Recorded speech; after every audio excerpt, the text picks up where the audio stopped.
Puis après la tempête, la menace des inondations, une situation qui est préoccupante notamment dans l'ouest et dans le centre. Paradoxe, c'est l'eau potable qui manque également. Reportage de nos stations régionales commenté par Dominique Dumas. La France les pieds dans l'eau, comme ici dans la Sarthe et dans les bas quartiers du Mans, où la rivière menace encore ce soir d'aggraver l'inondation.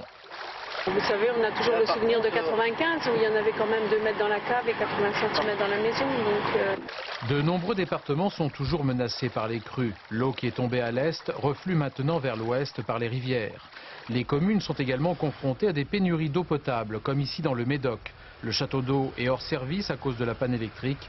3000 bouteilles viennent d'être distribuées. Il faut absolument que l'on trouve des groupes électrogènes pour pouvoir réamorcer les pompes, alimenter le château d'eau et desservir les habitations. Dans certaines communes aussi, où on a signalé effectivement qu'il fallait faire bouillir l'eau, effectivement, parce que bon, il peut y avoir des problèmes de gastro aussi.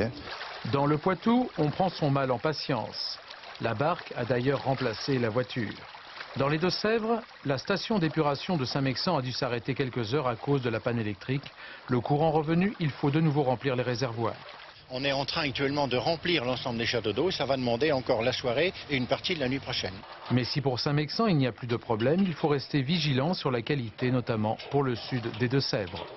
Il est certain qu'en termes de qualité, il y aura des doutes pendant encore 48 à 72 heures. Donc il y a nécessité d'analyse, de contrôle, avant que l'eau soit assurément potable pour la population.